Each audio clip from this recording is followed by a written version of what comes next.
Well, you remember that the essence of the 1959 work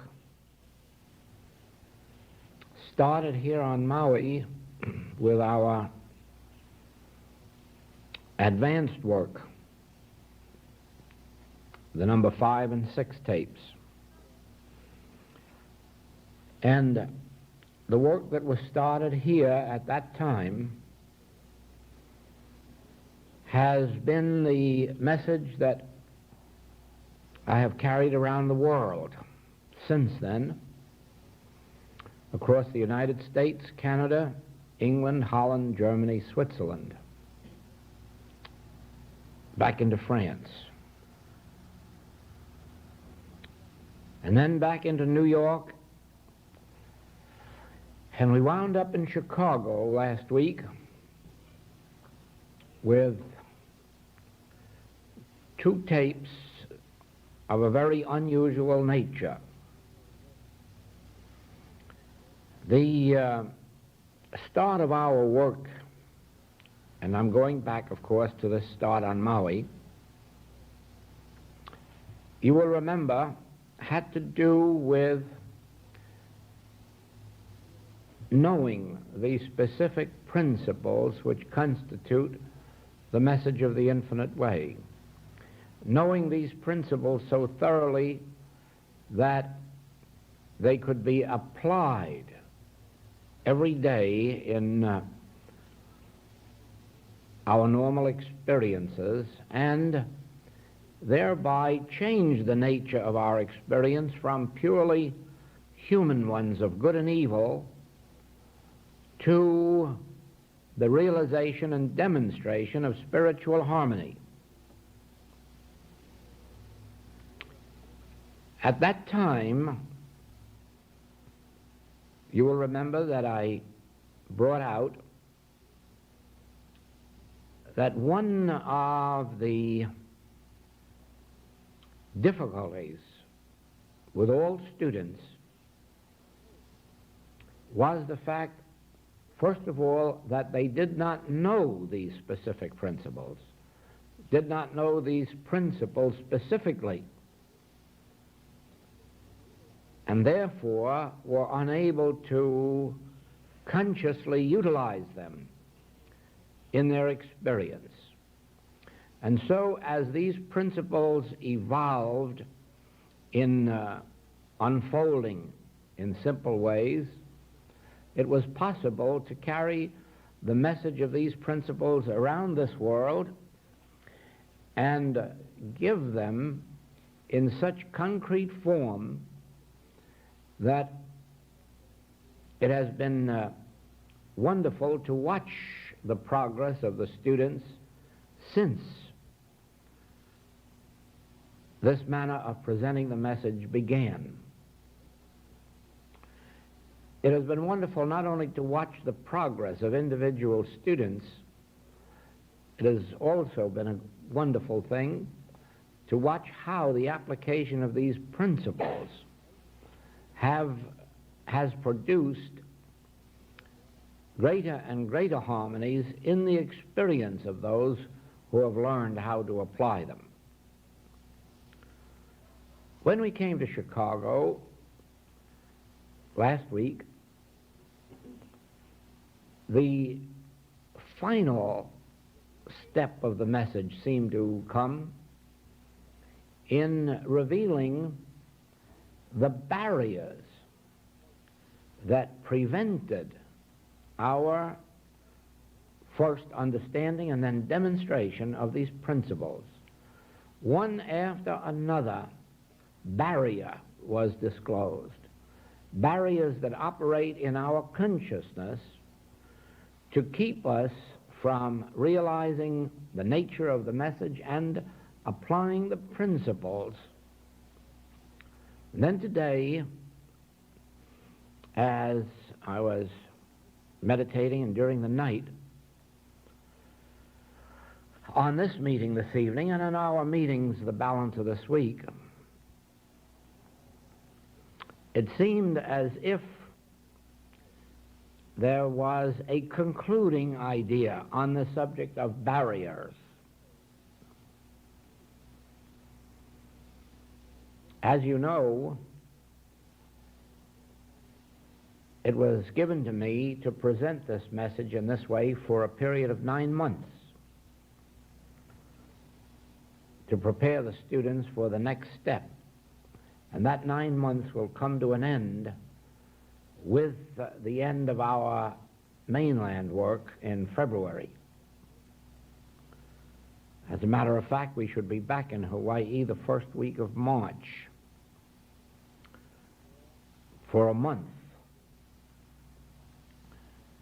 before starting out with what may be the next step. However, we have these next few days for a review of the 1959 work and for a checkup to see how far you, the students here on Maui, have taken advantage of what was given to us last spring. And then we have the further period from now until March to see whether or not we are ready to take another step forward. So in addition to our work here, we will undoubtedly have another few days together in January before we leave for the mainland, and then in March again. And you can well understand that whether or not we take another step forward will depend on what has taken place here with the material we have had this year. Now, on this subject of the barriers that keep us from our unfoldment and from our demonstration of harmony,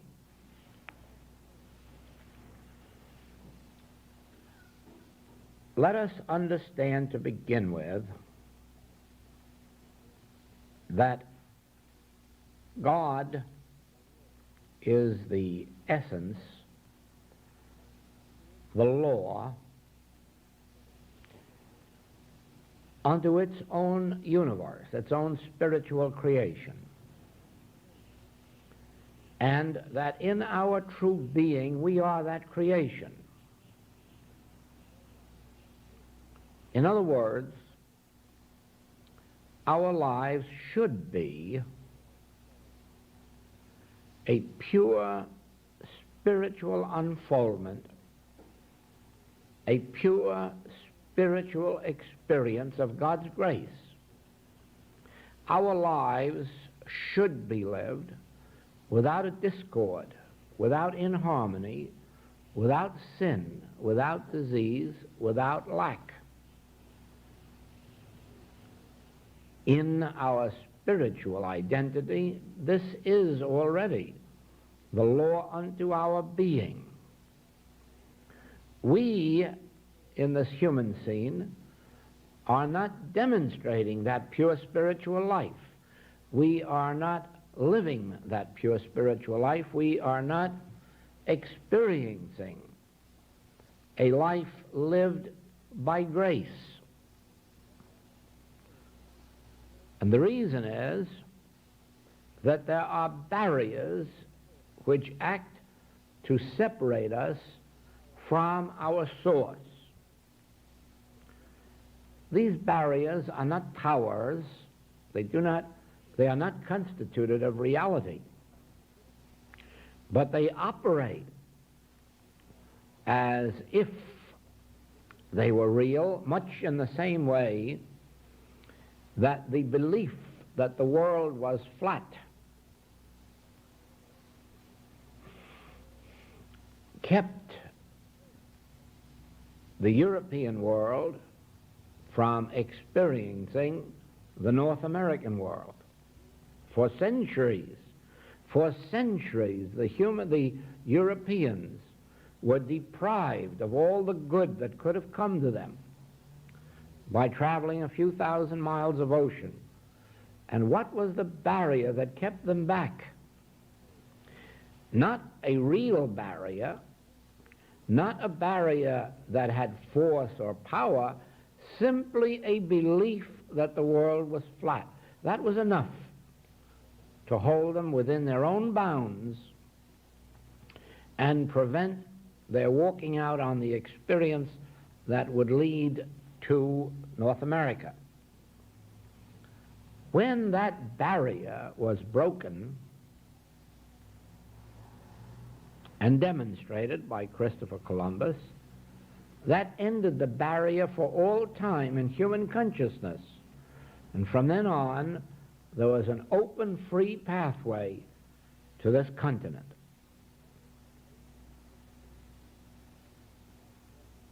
In the same way, we learn that for many, many years, the great scientists of Europe were experimenting with an idea that they called wireless telegraphy. And they made no headway with it because there was a barrier separating them from their demonstration. What was the barrier? Again, it wasn't any barrier that really had power. It was an imaginary one. It was their belief that there was opposition in the air to the transmission of messages, and so instead of sending messages, they sat back trying to find a way to overcome the opposition in the air to the messages going through. And while they were wasting their time with that non-existing barrier, they had no wireless telegraphy. When, in the mind of Marconi, that barrier was broken, it was found that he hadn't removed a barrier in the air, he merely removed a mental obstruction, their own belief in a power which didn't exist. So it is that eventually you will discover that the barrier that is separating you from a full and complete life of harmony isn't a barrier that has force or power or reality. The barrier is going to be proved to you to be nothing but a mental obstruction in the form of a universal belief in powers that do not exist. Now,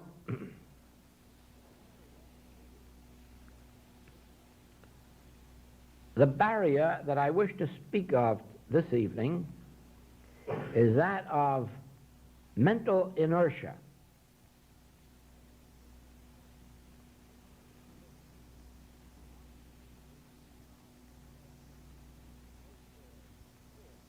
The so-called force that keeps us from doing that which we know we should be doing.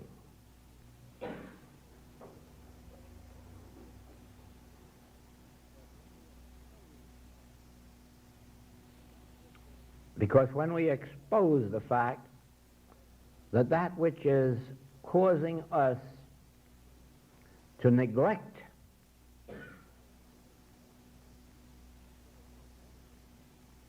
our spiritual activities, when it is revealed that this is not actually a force or power, but our own succumbing to a belief in a power that doesn't exist, it may help us to overcome this mental inertia.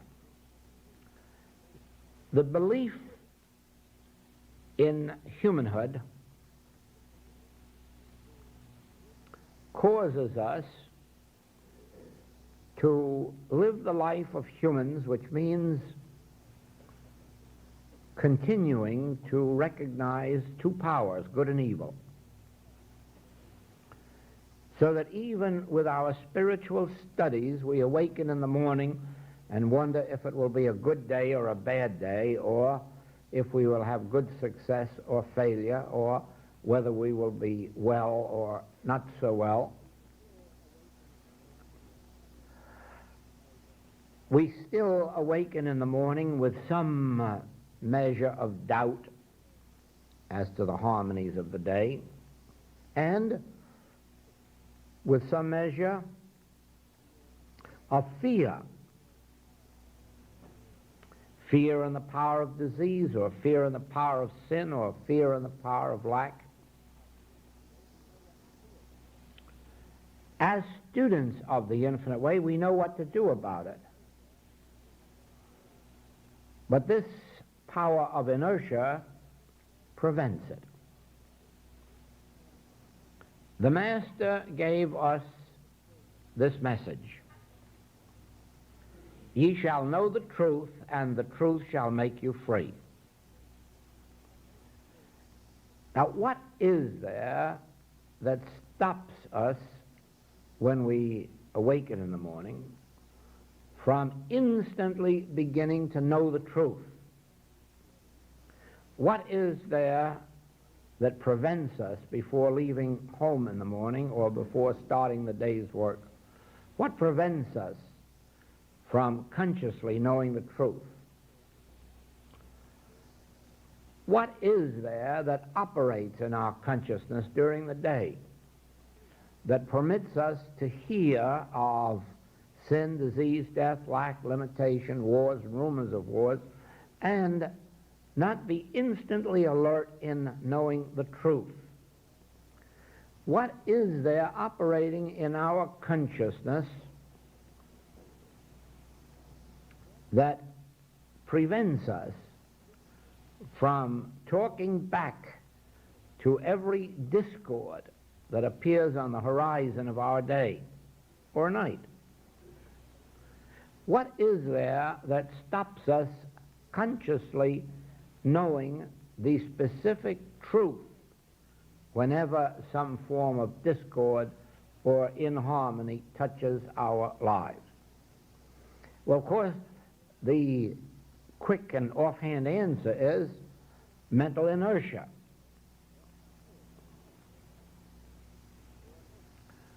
Well, that's a poor excuse, because we have learned as the very first principle of a spiritual message that God is omnipotence, spirit is omnipotence, life is omnipotence, intelligence is omnipotence, and therefore what power is there in the so-called power of inertia? And the answer is none. None. There's no more power in it than there was power to stop the ships from going from Europe to North America. There's no more power in mental inertia than there is in sending messages through the air. There is no power except the power that we accept. Now, to whom you render yourselves servants, that's who you must obey. If you sow to the flesh, you must reap corruption. In other words, and all that these passages mean is that if you insist on letting mental inertia handle you, that the only demonstration you can make is the one that mental inertia forces upon you. In other words, the loss of your life, of your harmony, of your peace.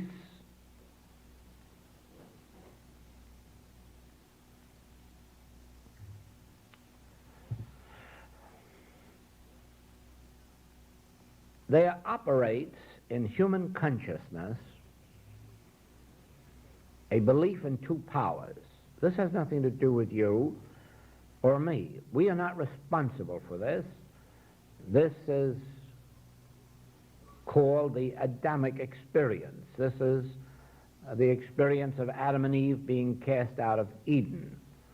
In other words, the only reason that we aren't pure spiritual beings living a pure spiritual life is this belief in two powers having entered consciousness some millions of years back. Now, the world doesn't know this, and therefore the world has no way at the present time of overcoming its discords. It has not yet discovered that all of its inharmonies, all of its diseases, all of its sins, all of its wars, past, present, or future, all of these stem from the universally accepted belief in two powers. Therefore, they do not know that all of the discords that are on earth can be removed in any 24-hour period that it wishes to remove it. It doesn't know how these evils can be stopped. And that has led to all of these nonsensical beliefs that for some unknown reason God has permitted wars or famine, or God has permitted disease, or God causes death, God calls our loved ones home. All of these superstitious, ignorant beliefs have arisen because the world has not known the origin of evil and how to overcome the evils of this world. But you do. The world isn't going to know it until enough students who do know it give evidence of it. Now, because there are some students all over the world who have, in a measure, caught this vision and are showing it forth in their lives, the infinite way has been called to 5 continents. It is being investigated. It is being asked about. It is being sought after.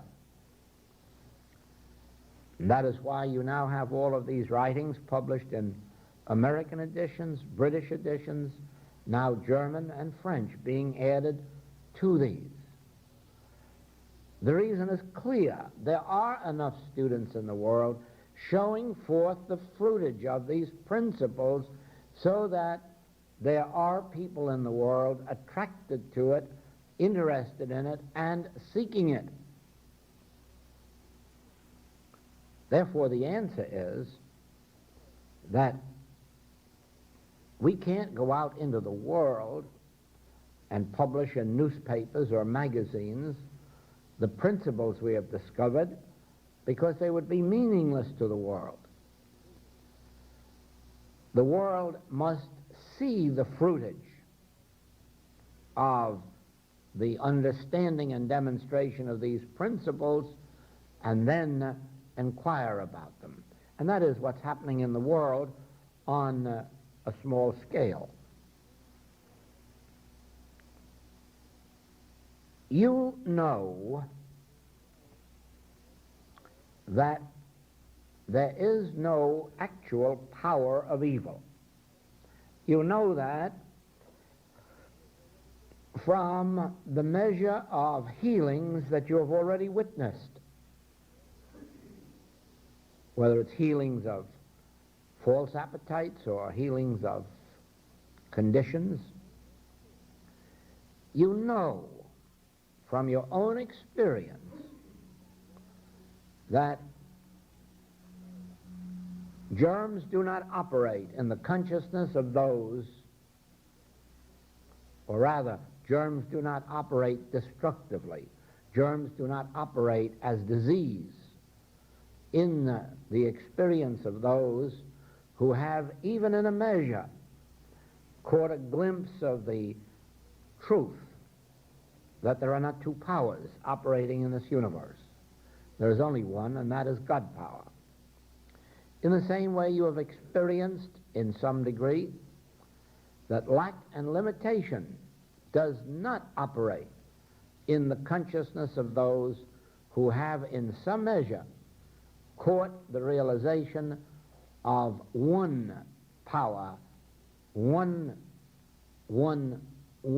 power. The negative experiences of human life begin to evaporate, to dissolve,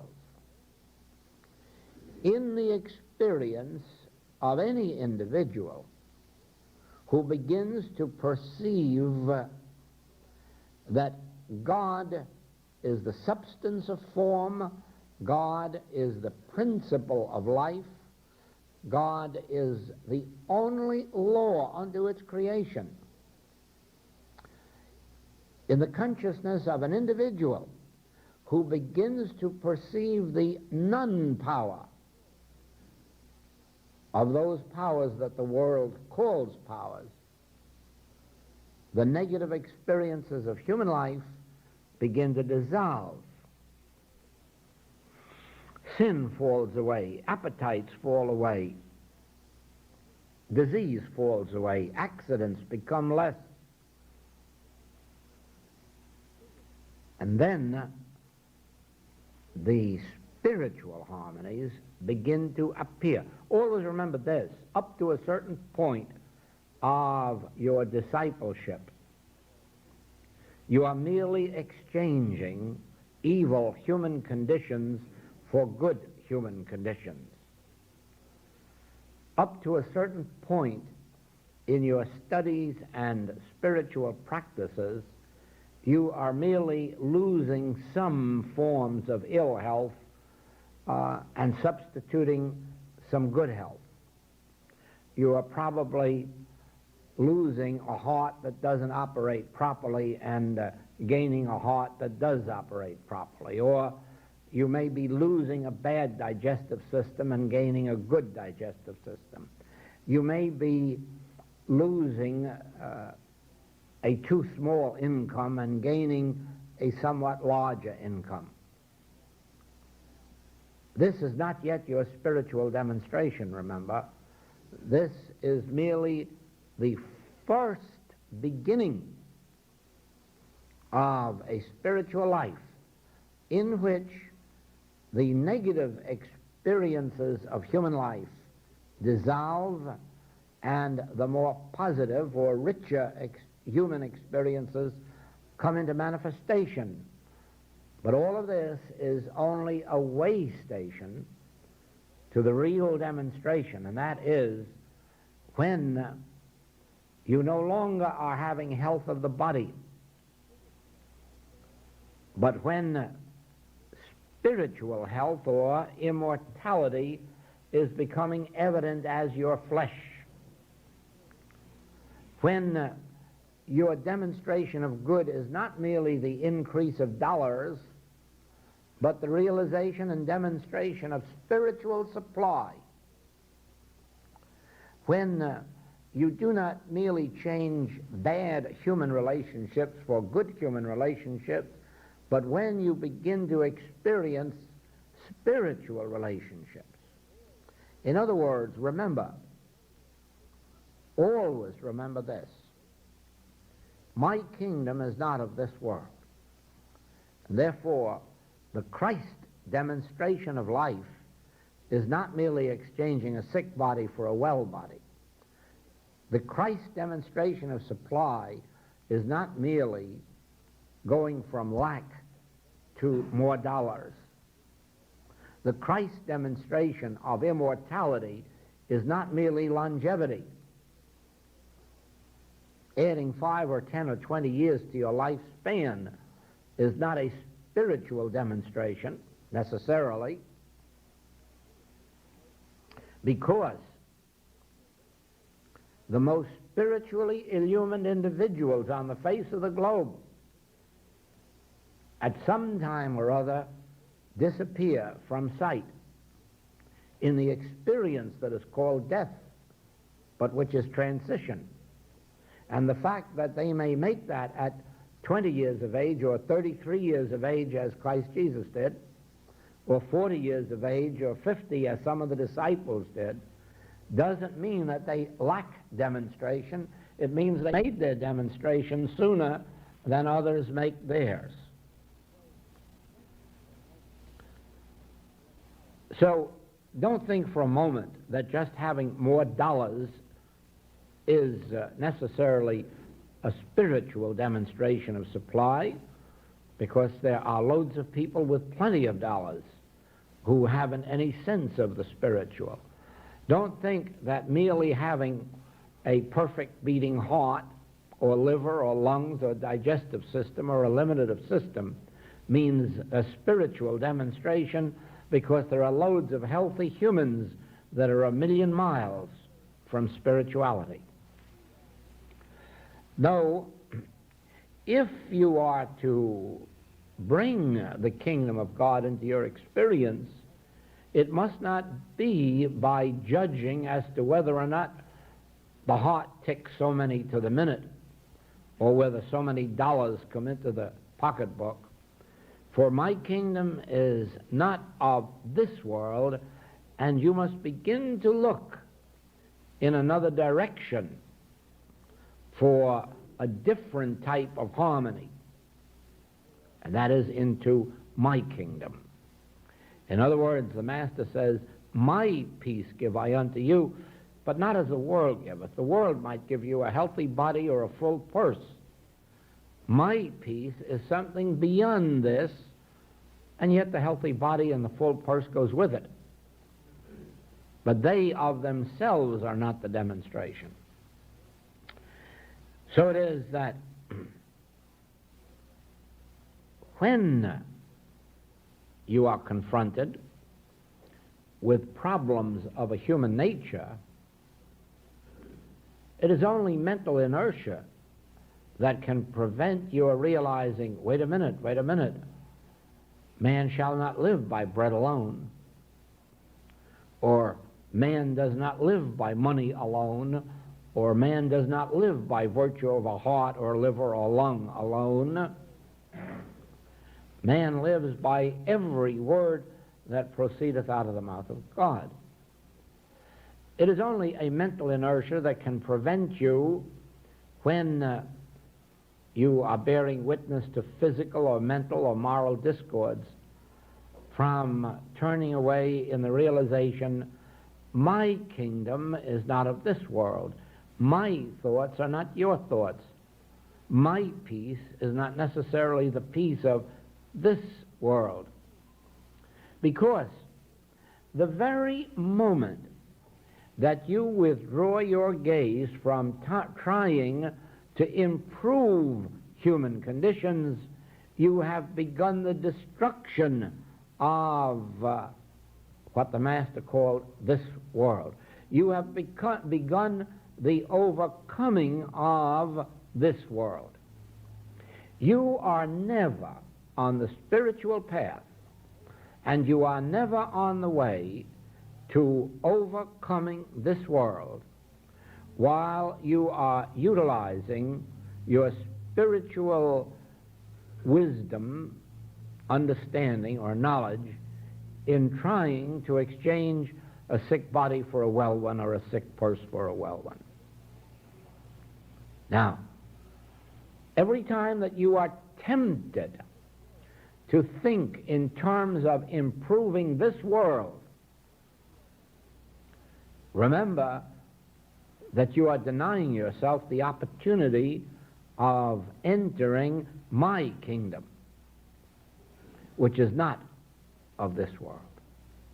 Every time that you concern yourself with demonstrating more food, clothing, housing, you are denying yourself of the opportunity of attaining my kingdom, a kingdom which is attained not by bread alone, but by every word that proceedeth out of the mouth of God.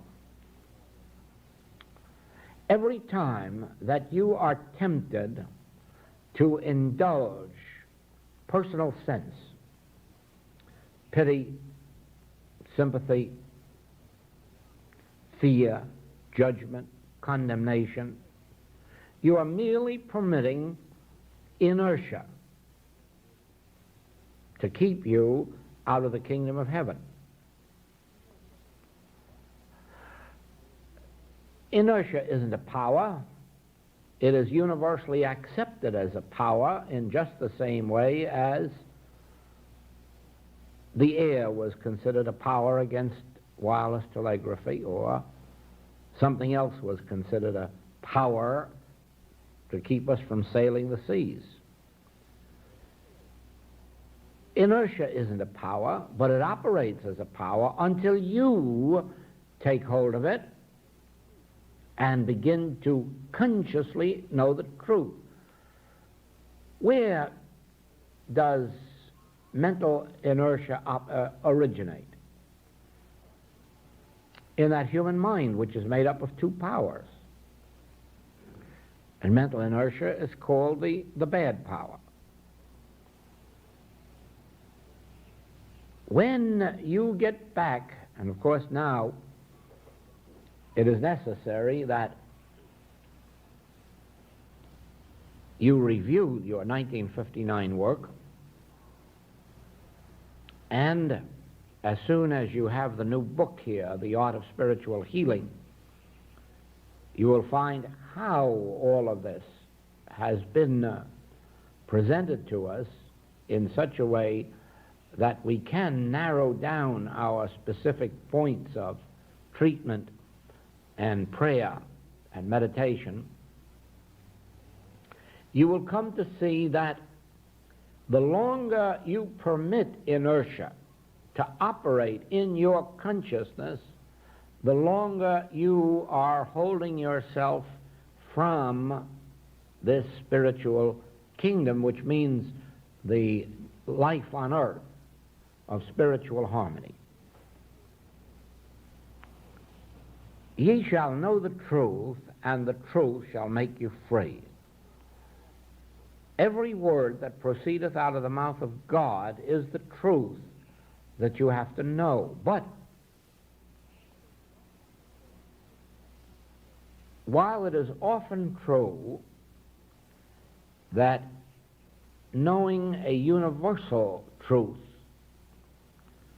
will meet many situations, there are times when it is necessary to know specific truths.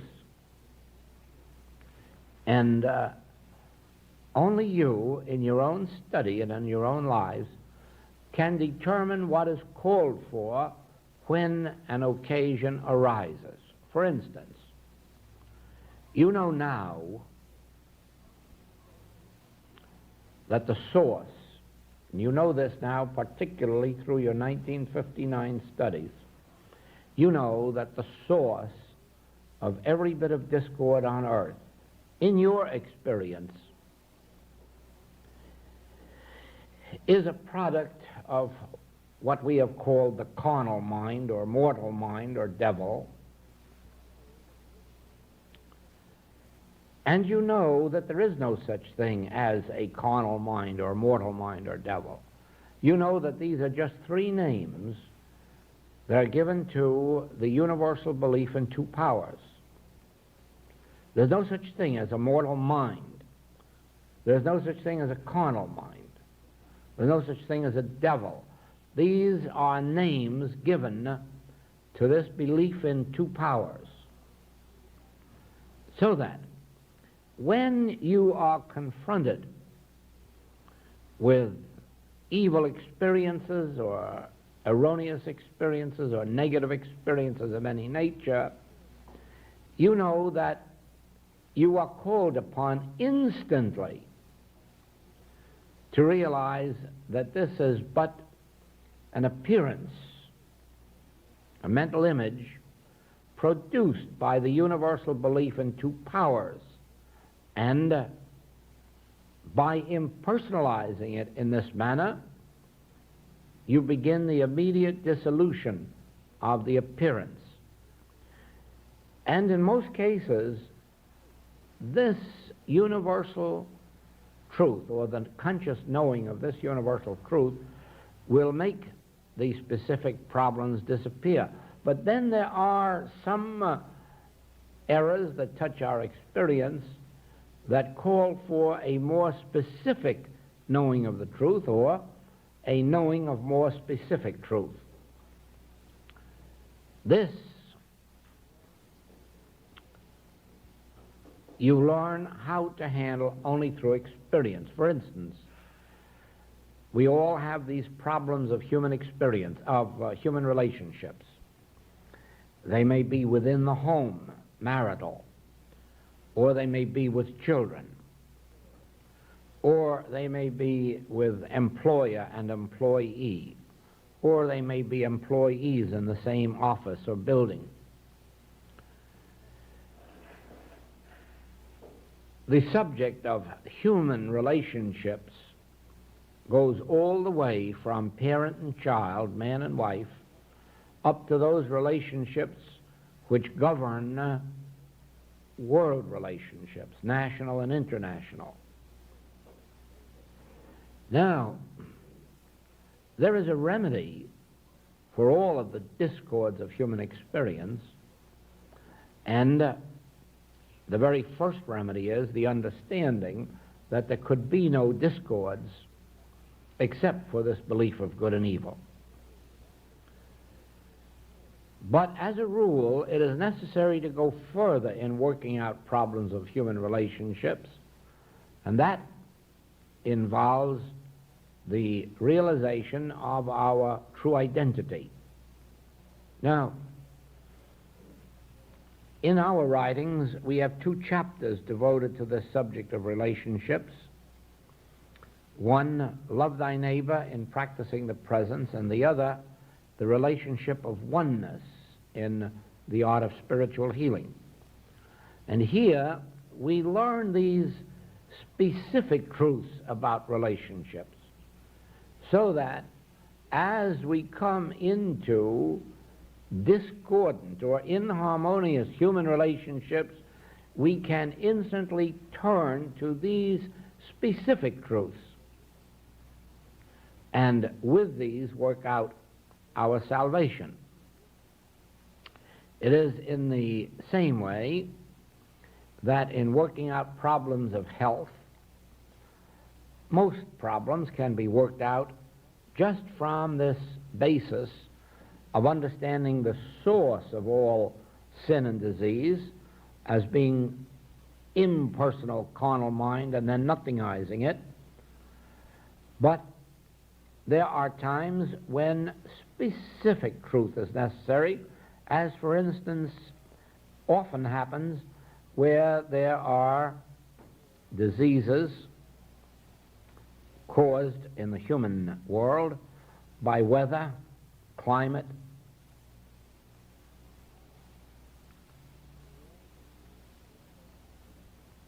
or where there are diseases caused by infection and contagion. These sometimes need to be handled specifically, but always remember this, that mental inertia will keep you from it and want you to just say, oh, God is all, and I'm going to leave it with God. If mental inertia could laugh, it would laugh at you loudly, because you're just doing the one thing necessary to staying in your troubles. There is a call upon us specifically to know the truth, and sometimes to know the specific truth. You have them all in the writings and in the recordings, and it is only you and it is only I who can alert ourselves not to be victims of mental inertia and not permit ourselves to be prevented from consciously knowing the truth, or consciously knowing specific truth when the occasion demands it.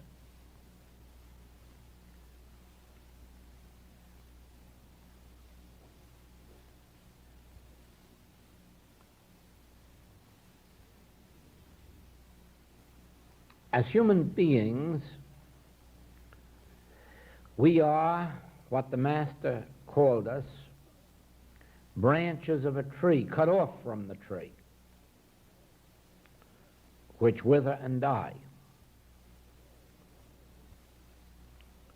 The world doesn't know that, and therefore the world continues to be a branch of a tree that is cut off from its source, and it's withering. But you know that it is possible to establish your conscious contact with your source. You know that through meditation you can become consciously one with God, so that instead of being a branch that is cut off, walking around on the earth separate and apart from God's government, that you can be God-governed, God-maintained, God-sustained. You know that the way is through inner meditation, that since the kingdom of God is within you, you can't go any place to find God. You can't go to holy mountains. You don't have to go to holy temples. For the kingdom of God is neither low here nor low there, nor in Tibet, nor in India, but within you. You know that. And you know that the means of making contact with it is through meditation. You know that while you're out busy in the world, you're not making contact.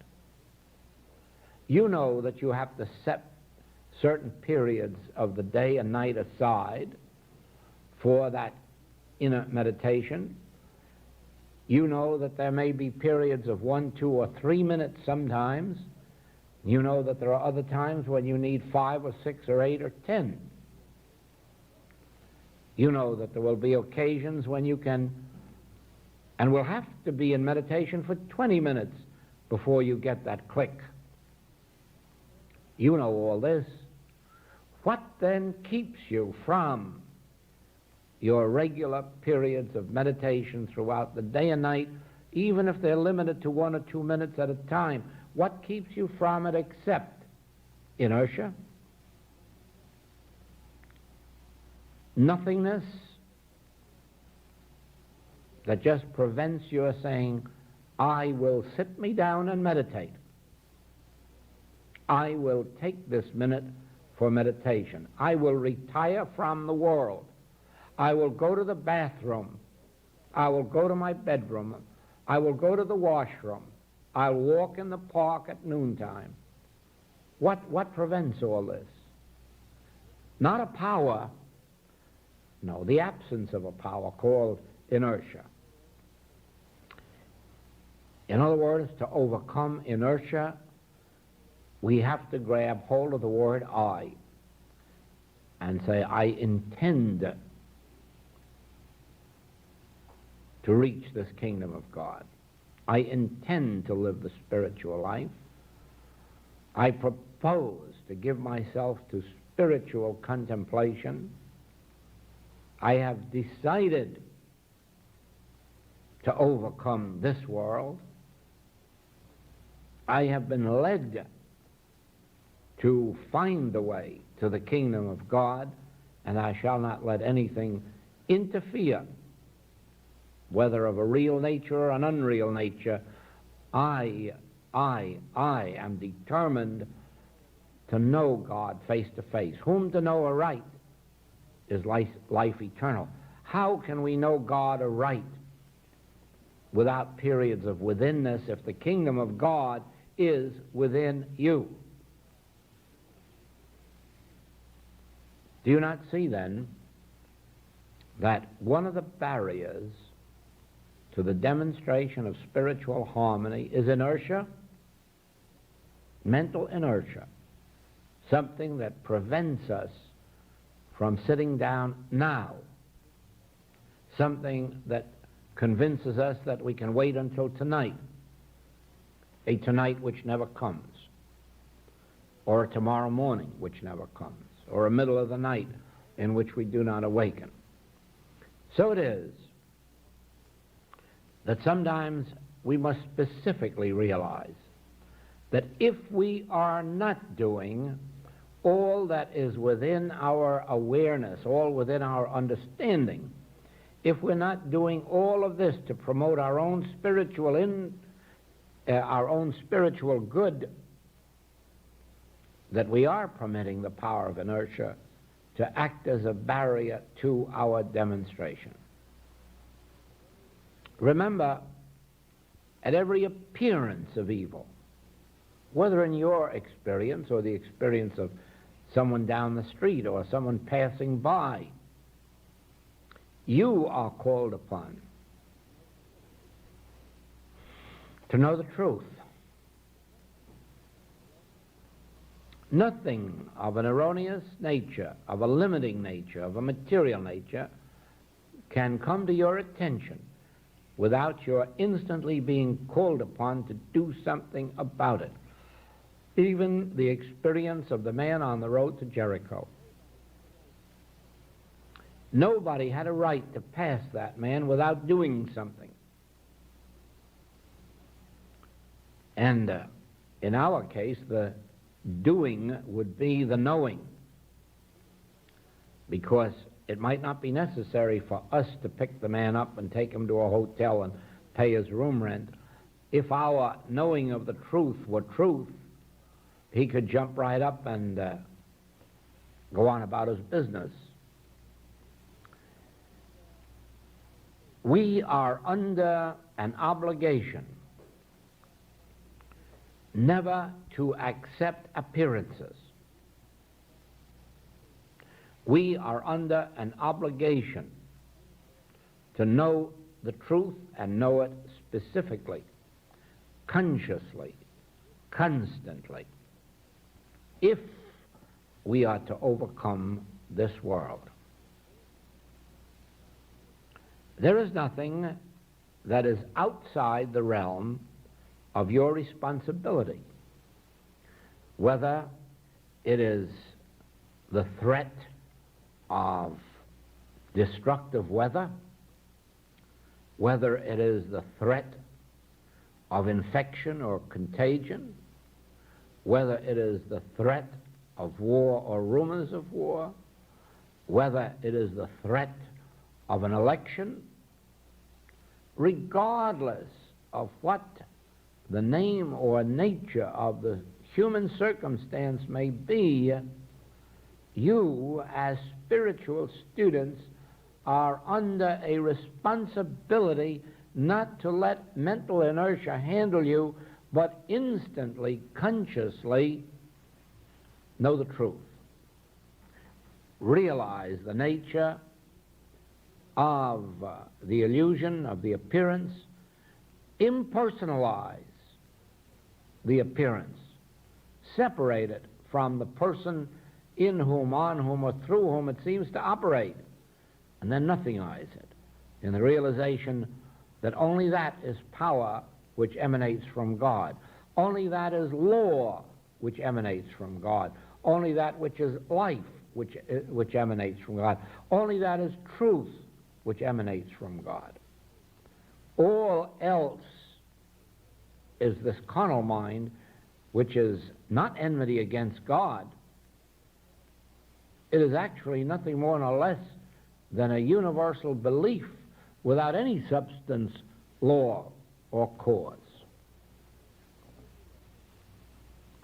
And so you learn that when the Master says, I have overcome the world,